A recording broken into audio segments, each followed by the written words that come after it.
allez bien, moi je vais super bien. On se retrouve aujourd'hui pour une nouvelle vidéo. Bienvenue sur la chaîne. Si vous n'êtes pas encore abonné, n'hésitez pas à vous abonner et à activer la cloche de notification pour ne pas louper mes prochaines vidéos. Aujourd'hui, on va parler de refus. Comment faire face au refus? Comment réagir face au refus? Ça sera le vif de mon sujet.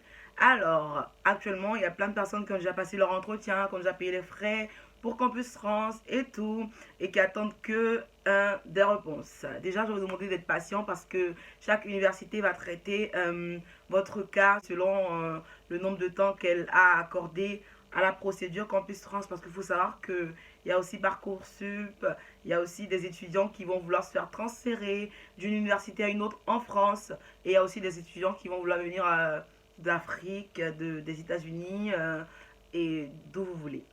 Alors, comment réagir face au refus? Déjà, faut savoir que vous avez plusieurs choix d'université.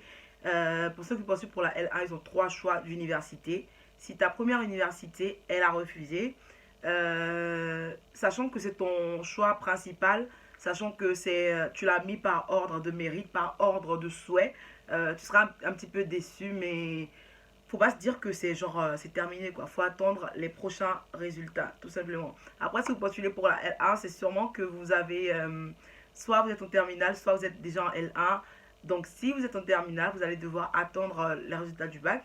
Si vous êtes en L1, vous allez devoir continuer votre parcours pour pourquoi pas aller en L2 dans votre pays, mais rien n'est perdu. Faut savoir que une université qui vous refuse pour motif acquis insuffisant ou bien qui vous dit que vous n'avez pas assez d'expérience. Ça peut être une université qui a donné 5 places aux étudiants de votre pays, par exemple, ou bien 5 places aux étudiants de votre continent et qui a déjà eu 10 candidatures et il n'y a que des gens qui ont des 15 sur 20 en moyenne, par exemple.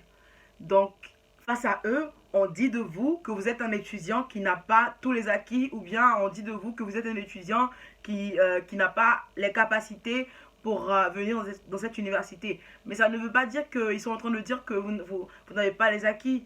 Parce que très souvent, je vous fais des vidéos, je vous dis, si vous êtes en L2, postulez en L2. Si vous êtes en L3, postulez en L3. Mais aujourd'hui, il y a quelqu'un qui est venu me voir et qui m'a dit que qui avait reçu un refus et pour ce motif-là.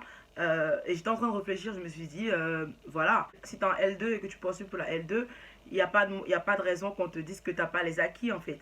À moins que ton entretien n'était pas très rassurant et compagnie. Mais il y a aussi ce point à ne pas manquer. Il peut y avoir 10 étudiants qui ont que des 19 sur 20. Toi qui as 15 sur 20, tu es lésé. Donc voilà. Après, c'est pas terminé.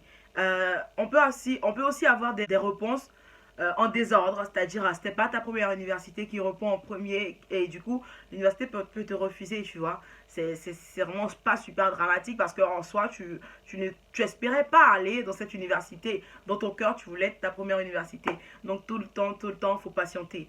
Pour ceux qui ont déjà eu 3 refus pour la L1, c'est terminé. Faut peut-être postuler pour Parcoursup, comme je vous ai dit l'autre jour. Ça serait bien. Changer d'université, changer vos manières de défendre vos projets, tout simplement. Ou bien, si vous voulez passer par Campus France, ça sera l'année prochaine. Ça sera l'année prochaine. Et donc voilà un peu ce que j'ai à dire par rapport au L1. Faut savoir aussi que pour la plupart, faudra attendre le bac, faudra attendre pour la plupart aussi, ouais, faudra attendre le bac. Donc voilà, on croise les doigts tout simplement. Pour ceux qui postulent et qui ne sont pas forcément en L1, attendez vos réponses. Vous avez 8 universités, restez confiants, gardez la pêche. Moi, je pense que si une université vous donne comme motif de refus, peut-être plus de place suffisante. Parce que moi, à l'université, par exemple, ils ont dit qu'ils allaient donner de la place à 150 étudiants cette année.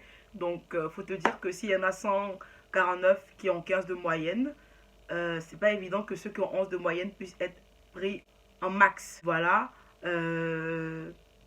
Attendez, patientez. Le refus, c'est pas la fin en soi, tout simplement. Faut seulement regarder ton motif. Si tu as été refusé, il y a aussi en dernier recours, je pense qu'il y a des gens qui postulent aussi pour des écoles de commerce et tout. suis pas super renseignée par rapport à ça, mais ça se fait aussi. Franchement, si vraiment ton projet c'est d'étudier en France et que genre après un refus, tu te mets à faire Parcoursup et que ça marche pas et que tu te mets à faire école de commerce, je pense pas que je peux être refusée partout, partout, partout, mais je veux seulement vous dire qu'il y a des recours et aussi une université qui te refuse ne garantit pas que les autres universités te refuseront. Alors, je vous souhaite plein d'acceptation. N'hésitez pas à mettre un pouce bleu et un commentaire. Si vous vous sentez concerné par la vidéo, n'hésitez pas à commenter surtout. Et abonnez-vous, activez la cloche de notification. On se dit à bientôt pour une prochaine vidéo.